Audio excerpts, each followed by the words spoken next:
Hi Liga, where are we today? Today I'm going to know how is green HR in environmental management company CleanR Grupa. We are in quite new place where it's possible to sort, and also if you have some specific waste, then you can also to live here and to pay for that. Who are we meeting today? Today for me it's very special day because I will meet a board member, and it's not so usual. This is for me it's very special to meet the board member Agita Baltbārde and to talk about green human resource management in this company. Okay, let's go inside.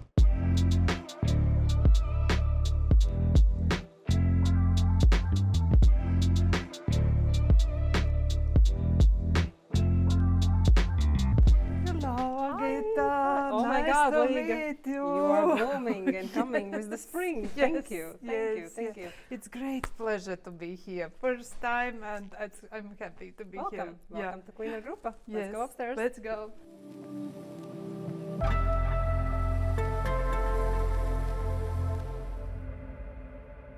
Welcome to Green Human Resource Management Studio with Liga Peiseniece. I would like to introduce with Green HR concept.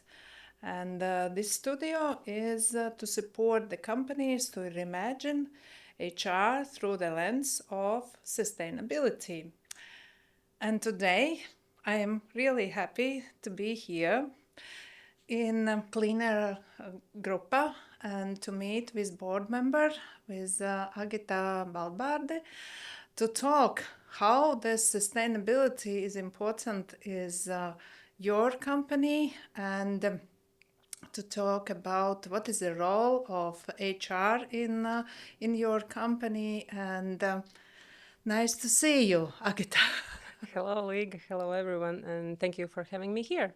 It's my pleasure to visit different companies, to meet HR managers, also sustainable managers, but this is a very special case. I meet the board member, and this is also special because then it's possible to talk in the top management level about sustainability issues and how your company is dealing with that.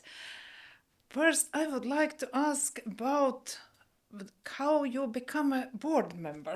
My background lies in communication field. And meaning communication, saying communication, I mean different fields of communication area. So I started as a PR manager like some kind of 15 years ago.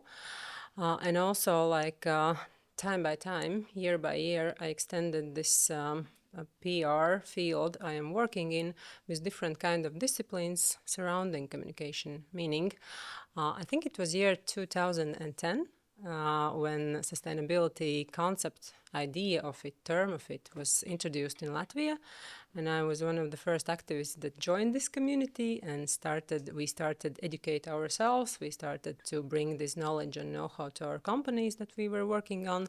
So I introduced myself as ESG concept and sustainability idea. Then, of course, public affairs, or let's call it lobby, joined these skills. And there was a time when I was working on finance industry, so I was introduced and also added this, let's call it investor relations, to the field of whole concept of communications we are working on. And investor relations are, the field of communication with kind of specific audience of the company that you have, like bondholders or investors in which capital market you are listed at the time, but to keep them informed, to keep them engaged in a way with all the topicalities that you have, and this is a very interesting way of communication to take care of, and this is also on my table here in CleanR Group as well. And then came corporate governance on top of it. So this communication field is quite extended and quite wide.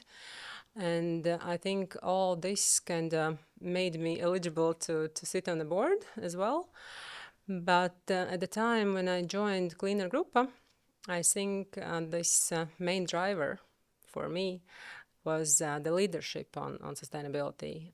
The founder and the chair of supervisory board, Gunārs Kukurēvičs, has his own strong belief regarding sustainability, that it is a concept that should be integrated in the whole business development strategy, let's call it like this, and the way how we work, way how we live in this company.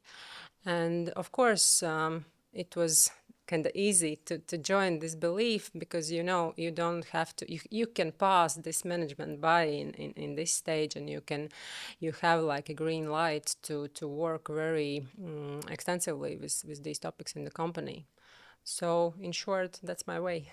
Yeah, but it's really great that you have a possibility to work in the company where this sustainability topic is so important for the CEO and for the board. And yeah, this is not usual. This is not usual. And Yes, but also when I joined this company, what I saw here and what we experienced here, there was this, I would like to call it a mind trap, because the majority of employees were thinking like, okay, we are working in the field of environmental services and waste management, so kind of we are green as per se.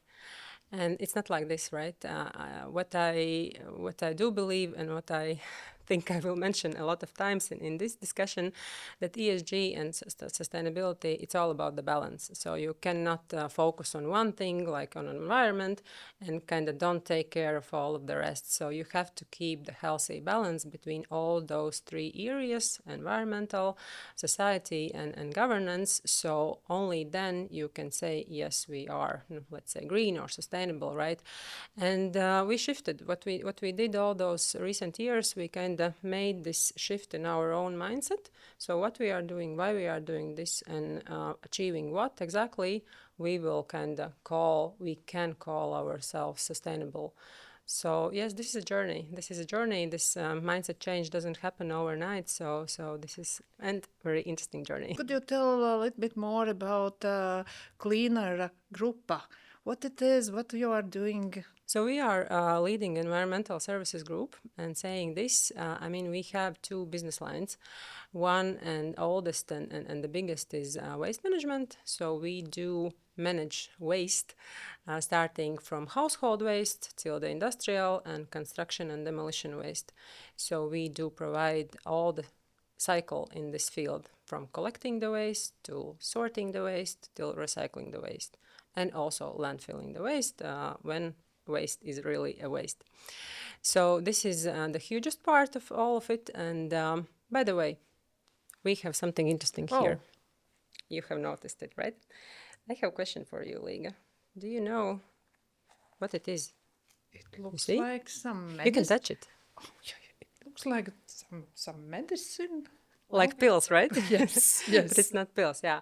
This is recycled plastic. So we have on our company also a plastic recycling plant launched a couple of years ago, and we do recycle different types of plastic.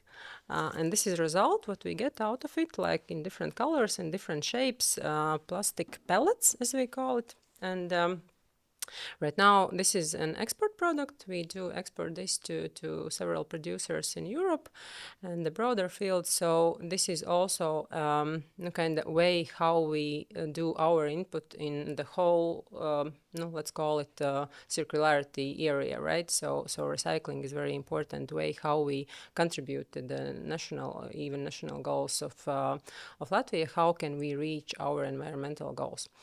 But this is about the waste management. And the second business line is urban servicing. So we do take care all year long, in all seasons. We do take care of maintenance and cleaning the streets and roads. So this is our second business line. So everything that is related with urban servicing and environmental services. How many employees work for the CleanR Group? 1,800 at this moment. CleanR Grupa is also very active, not only as a business company, but to help to understand this to society about the sustainability. Could you tell about that? Because I was last year in the presentation of sustainability index and what it is. Yeah, this is Circular Economy Index, and I will come to this. But we see ourselves as leaders in waste management industry, and we would love to see ourselves as leaders in circular economy. But as I am always put it, leadership means responsibility. So responsibility to lead by example, and even be a trailblazers in many areas. And therefore, I see ourselves as a group that we are, even setting a standard in some in some certain ways. So starting with like one of the firsts that released our non-financial reporting, putting a carbon footprint system in place, starting to assess our climate risks and put the climate risk mitigation plan in place.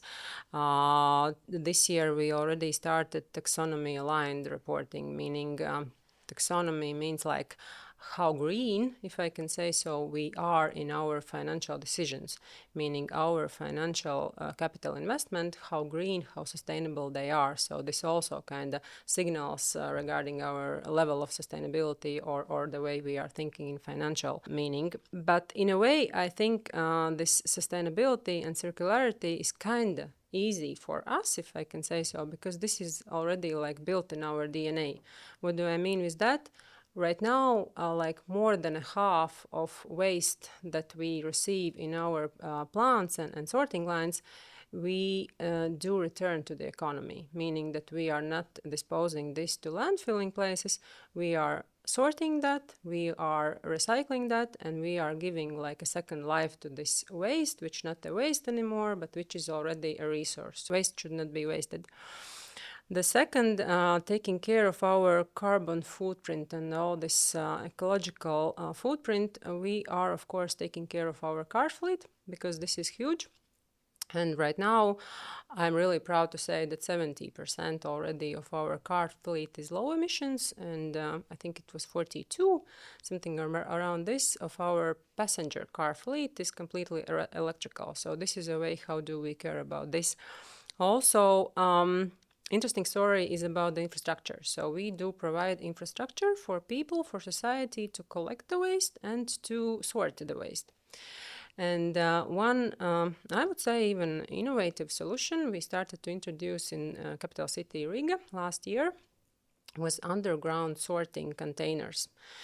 And at one time we realized that this is not an only business solution or infrastructure solution, it is also a way how we can mitigate our climate risks. And that was like aha moment for us ourselves, because why? Main climate risk in Latvia, in this geographic area, is floods. So floods, we have a lot of rivers and rainfalls, strong and heavy rainfalls is the kind of biggest climate risk here.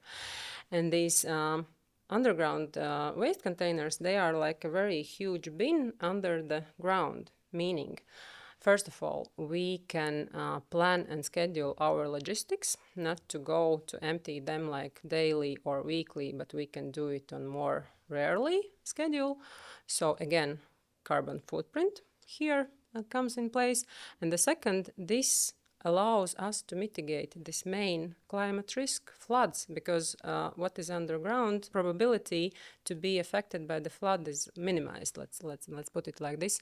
So this was interesting for us ourselves even to realize this. And then the third part is education. So to achieve green goals of Latvia, and I would like to sit 5 minutes here maybe.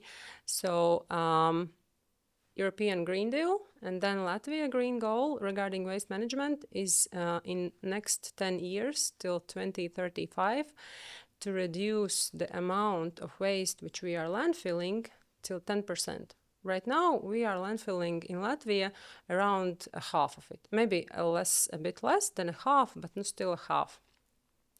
And we see that with this capacity, with this discipline, how we do sort the waste right now, and most probably we will not reach, or it will be very, very hard to reach this goal. And there are some business solutions as well, and here we can talk about waste regeneration or waste to energy. This is also a way how to deal with the unrecyclable waste, not to landfill them, but to regenerate them. But this daily routine still is on infrastructure, to provide the infrastructure, which we are doing, like sorting bins on people's households, and also like public spots for waste sorting. And I believe you will also have time today to attend one of these spots, which we, by the way, launched yesterday. But infrastructure, and then education. Environmental education, meaning that how can we inform, how can we educate, how can we engage people in waste sorting? How can we let them understand why we have to do that, how to do that properly, and what's the benefit, what's in it for me, right? We have different forms and formats. How do we work here, like workshops and lectures, etc. But last year I was thinking very hard how to kind of normalize this topic regarding environmental sustainability, waste sorting, climate change, circular living. This topic is, in my understanding, this topic is quite polarized. Like there are people who do believe in climate change, who do sort waste very properly, and the rest of them. And sometimes there are the situations like, okay, they are like green ones, maybe even weird ones, right? But I really do believe, and this is my dream, that we could sit at our homes, like by the dinner table, and to talk about these topics normally without polarizing this topic. And that's why we were searching like different formats, in different ways, how to communicate about that. And we created, as I call it, a concept place for environmental education named Šūna, cell in English, cell as the start of everything. And we put it like in pop-up style, a special place in historic center of capital city Riga. So between National Art Museum and Art Academy, very, very, very classy place. And this place served as a platform for different discussions, how we can talk about this through art, through exhibitions, through music, through lections, workshops, so different, through the science, through the data, different approaches to engage people to talk about, to discuss about, maybe even to argue about, but to start to think, to start raise this awareness about environmental sustainability. So this is the project which showed us also mentality of Latvians. We really do like to listen, to see, to watch, to observe, but maybe not to participate so much. But then again, I think the silver lining here is a young generation, if I can say so. You can call it Gen Z or whatever generations follows there. They are more aware about all this, what's included in environmental sustainability, and I do believe that they will be the game changers one day in this. Therefore, we are also focusing on younger generation, meaning even kindergartens and schools and high schools, to put the focus on their awareness, because they are the future generation, right? So this is one project, and the second is, yes, you mentioned the Circular Economy Index.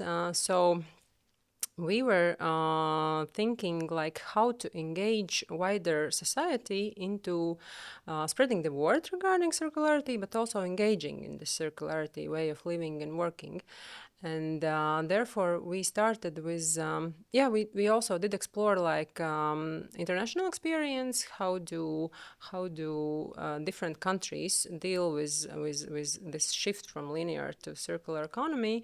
And what we realized that this municipality is the very closest point to the society, to the inhabitants of separate territories, which can be the game changer here. And that's why we started this survey. We had two great scientists that we engaged into this process. So Dzintra Atstāja and Andris Saulītis, and huge thanks to them, which made the methodology how exactly we can measure the circularity in municipalities.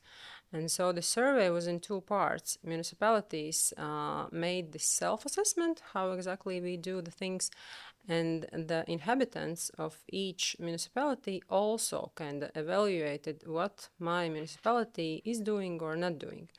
And therefore, putting all this together, we kind of had assessment of circularity level in our municipalities. I think the results were put it in two ways. How can we measure this level of integration of circularity in daily lives? So we have like practitioners there, and we have leaders there, and we have also like hesitant municipalities which are like looking around and thinking, okay, maybe we will do it someday, but not today. And of course, kind of good thing I think is we have leaders and we have hesitants, but this biggest part is like practitioners. And then it's not the bad thing, right? They are doing things. Maybe they don't have a strategy in place and put it in document, but they are starting to do the things. Start where you are with what you have, right? So this is also the way how they can do that. I see you do a lot. You do a lot. And my question is now how you also involve employees from CleanR Grupa. How it's possible to do all these activities involving your employees. And here again, we are starting with the education. So let's be honest, with all the non-financial reporting coming in place as a must-have compliance thing for several companies right now in Latvia as well. So we are introduced with a lot of new terms like non-financial reporting, carbon footprint, taxonomy, etc., etc. And of course, we need to start with education. We need to understand what it is, why we need this, what we are gaining out of this. So right now we are focusing on our management level. So I think different kind of functions from HR to legal department, from finance department to marketing and internal audit as well. So we are providing these training sessions just to be on one page, if I can say so. And also we are engaging in these management boards and supervisory board so that we all have this one and the same understanding of why we need to do this, etc. What's interesting, we explored the opinion of our workers. What you need to know, the structure of our working staff or employees, if I can say so, is kind of divided into two sides. So we have office workers, and this is some kind of 10-15% of all of our employees. And the biggest part is like field workers, if I can put it like this. They are like drivers of waste collecting cars and all the technical workers. And we asked to them as well in one of our internal surveys, what is sustainable company in their view? And two things came out of this, and I think two very marvelous things. One was how do they describe it? If a company or my employer pays me salary on time and in legitimate way, meaning with all the taxes, then he is sustainable because he is responsible. Nice, right? Yes, exactly. Yes, so yes. all that Which is is included. important for yes, them. Yeah, exactly. This is, yeah. And everything like essence, what is included in the CSG as part, right? And the second thing was also very nice because the second opinion was like giving back to society, taking care of community, meaning people do see what we are doing in terms of, educating people or all our daily business, like taking care of environment through this waste management, right? So people see those things and they understand this means sustainability in practice in their view. So I think nice. I would like also to understand, for office, it's clear. For board, for management, it's clear how it's possible to educate, but how it's possible to educate field workers, because they work in so many parts of the Riga and region. Yeah, how it's possible to do that? Do you have a special course, or do you have special I don't know, the videos or something else. Yeah, we haven't at this moment. We haven't like provided this sustainability specific course for the workers, but we have had like different other like I don't know work safety or whatever, and you can separate them into the smallest I don't know structures, right? And you can meet them in 20 people or 40 people, and then kind of provide this face-to-face training. Of course, this is more efficient, yes, but also we have like digital tools where you can also provide some kind of practical training or theoretical training through the digital tools. This also is a way to work.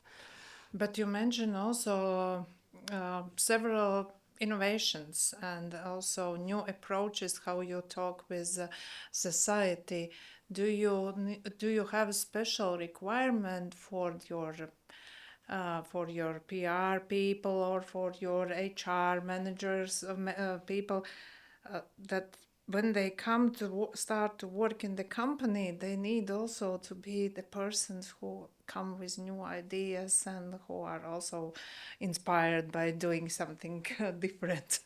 And we can talk about here also about Yeah. these green skills Yeah. because we don't have like green skills mentioned as a requirement in our job advertisements. Yeah. But then again, what I see in the interviews, you can feel it as an attitude because at one time you come to this question, okay, why exactly you want to work with us or for us, and then people are not saying like good company, good salary or something like classic things, but they are saying and they are talking about this what also our workers mentioned, taking care of employee, taking care of environment, taking care of nature, doing something good in the climate change. So they do talk about these topics, which kind of signalizes about the possible green skills or at least green attitude, right? Talking about these green skills and ESG skills related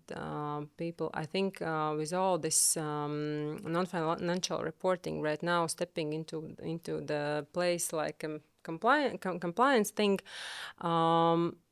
there is a lack of ESG professionals in labor market, that's for sure.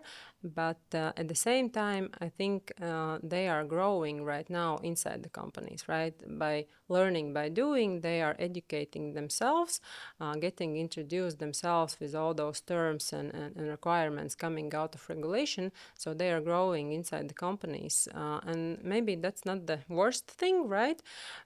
Because they will be very practical professionals, but at the same time I think, and also it's interesting maybe for the industry you represent here, how we think about this green skills development and sustainability related skills development into the education area, right? Something is happening, I believe, in high schools, but regarding higher education like universities, maybe you have opinion here to share. Do you think about this in your industry? Yes, we see a big demand of sustainability managers that we receive so many also requests from the companies. Do you have a special program? And also our applicants are also interested.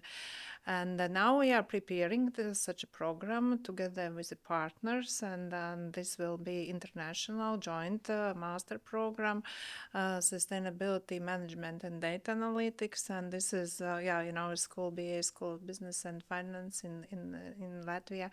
And this is also what we are doing. But of course, the one thing is formal education. Of course, in formal education, we need to work very close with practitioners because it's not possible just academics decide to do something without any cooperation. It's not possible, Right, yeah? yeah. But of course, the second way is what you mentioned, that we have good potential in a company, and then we see that the person can grow, can develop these skills. The person has leadership skills, the person has communication skills, the person is really interested to learn something new and innovate, yeah, and then the company need to give the possibility to grow and then show great results. I can say that we are, because we are in this position, because someone also saw that we can do more and to give us a chance to develop ourselves. Yeah, Yeah, Agita, right. yeah, But also, yeah, I really am happy yeah, to hear that you are talking yeah, about data analytics, yeah, because when we start to talk about non-financial yeah, reporting, then yes, of course data, yes, right, is like a yeah, new gold or yeah, new oil, yeah, yeah. you name it.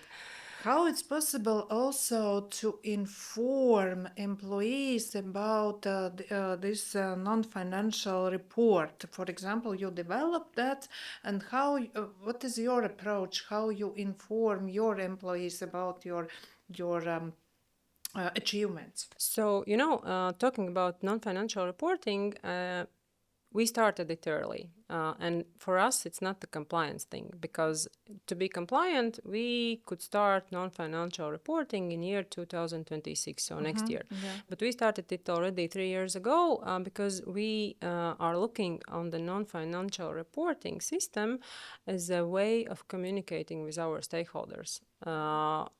The way how can we be accountable in the eyes of them, so to be transparent, to disclose the things how we are doing our work here. And then again, non-financial report is the end game, right? So where you are putting everything, let's call it routine, that you have inside the company. Do you have a strategy in place? Do you have a goal system in place? How exactly do you make this report, and what are your priorities, and what are your daily routines? And why I'm mentioning these routines here, because this is how we do engage the people, not only like informing, here we have our non-financial report. No, this is only like a result of the yearly work. And we do engage people in the process. So right now we have a system like this. We have sustainability manager, and she manages and coordinates 4 different working groups, which are working with all kind of achieving our ESG goals. So a lot of people, some kind of 20-30 people, are engaged into these working groups. They are deciding on solutions and toolboxes and instruments, how exactly we will achieve those goals, how we will move forward to that. But also people are responsible from different areas, from different departments, to compiling the content of the report, because report is, document around 100 pages, and it's impossible to ask for one ESG specialist to do that.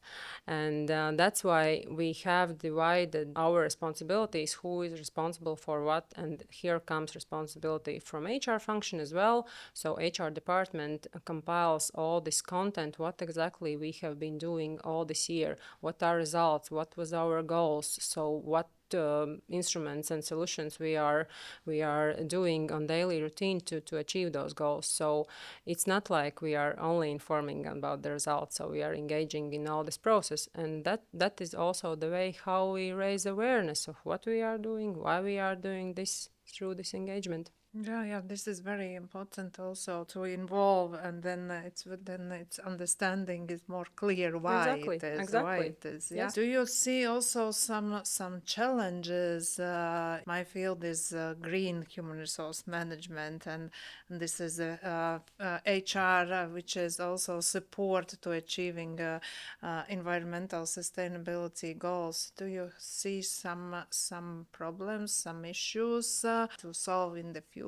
2 things. If we are talking about our industry and challenges Yeah. here, then again I will come back to this environmental education, how to engage people in sorting the waste in proper way, so that we can reach not only our goals, but national goals. What do we have in Latvia? Because for this industry it's so important that the population is also responsible and doing that. And this is actively not engaged. possible Yes. just to be responsible only only by your company. Yes, Yeah, exactly.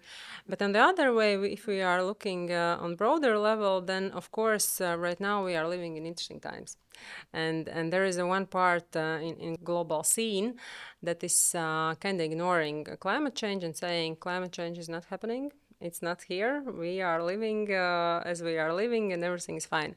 But and this is a challenge for the rest of us who do believe, who do believe science, who see those facts happening, and not to kind of give up on this. And also, right now, what's going on? European Union is working on this omnibus, like how to ease the requirements for companies regarding compliance and regarding reporting thing. It's good, it's fine, but then again, not let's not expect that it will cancel sustainability as a concept, or it will cancel, I don't know, climate change that is happening around us, etc. So therefore, I believe, and this is my truly belief, that circularity is the way how can we live and work more efficiently and more in a more sustainable way. And green HRM or whatever what comes with this, I think it just one day all of this will be just a normal way how do we live and how do we work. And here, maybe let's take 5 minutes and talk about the circularity a bit, because what we realized also last year when we started to talk about the circular economy index and to discuss those circular economy things more and more in public, we realized that there is a lack of knowledge, understanding what exactly circularity means and why it is related with sustainability. Till now, we were living in this linear economy model. There are saying from cradle to grave. So, meaning we are taking resources, we are producing things out of these resources, we are using those things, and we are disposing them. So, from cradle to waste, very linear. And what the circularity means that from cradle to cradle, you are going around and around to this to the circle. You are taking again those same resources, you are producing things, you are using things, and instead of disposing them and creating waste, you are thinking what else I can do with those things to prolong the life of those things, to keep those resources more into the existing economy, meaning if you don't need it, you can donate it. Maybe you can repair it. Maybe you can reimagine that thing. Maybe you can recycle and make something new out of this thing. And that's this vicious circle, right? How can you kind of prolong the life of things? And also, how can you keep for the longer period existing resources in the economy? And right now, why I do believe that the circularity is maybe the only way to keep living in the long term, because we are living in the times when this scarce of natural resources is growing, and at one time we will be just pressured to keep and think how exactly we can keep those resources longer in the existing economy. That's why I do believe in the circularity. You know, I have an idea. Because last year I was in SAB Global Share Service in Riga. Mm-hmm. They have around also 1,000 employees, and I was so happy to see that they organize a workshop for employees, recycle, reuse, repair. Mm-hmm. And in this workshop they show how to repair the bicycles. And my suggestion for you, maybe you can also to cooperate with this company and also in other companies to talk about this circular economy and what you are doing also from these materials. And because I see that many companies, they also also educate employees, but sometimes it's also good to cooperate and to show what you really do.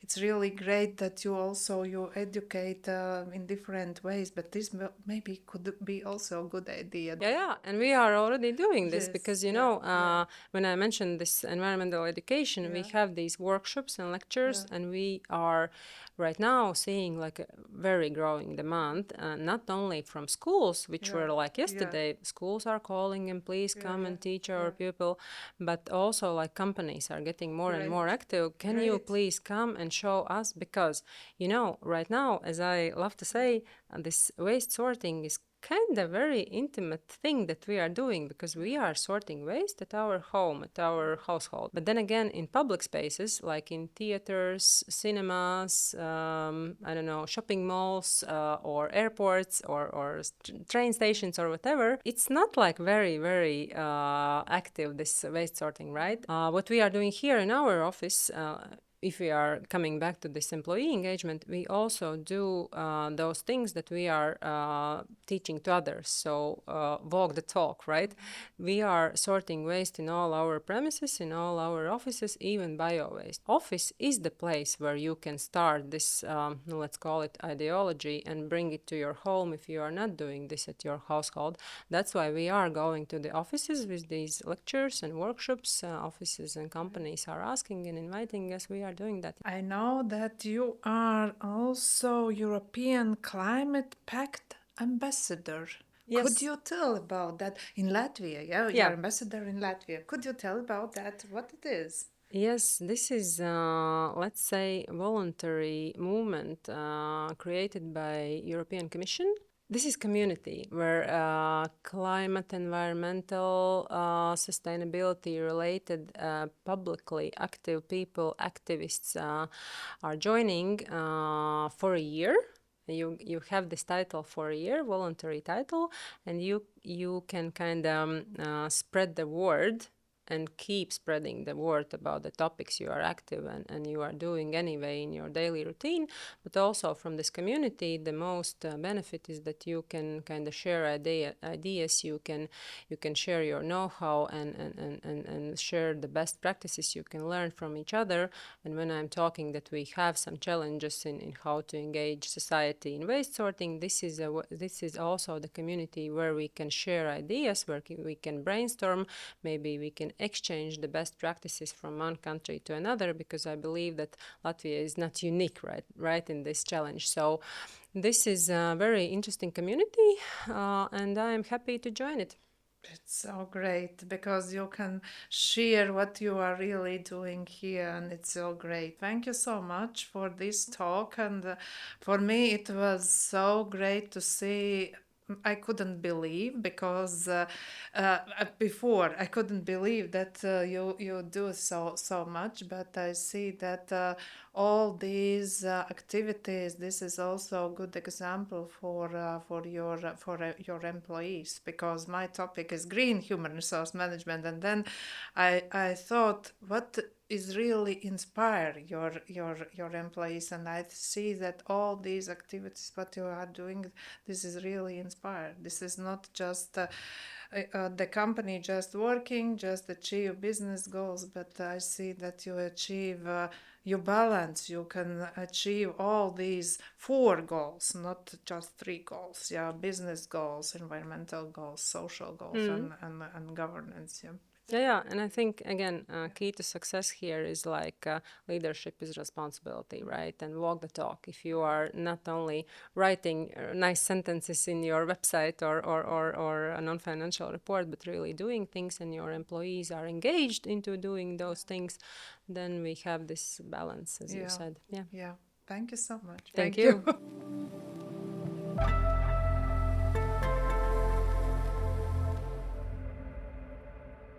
What's your main takeaway about today's conversation? For me, so many new things.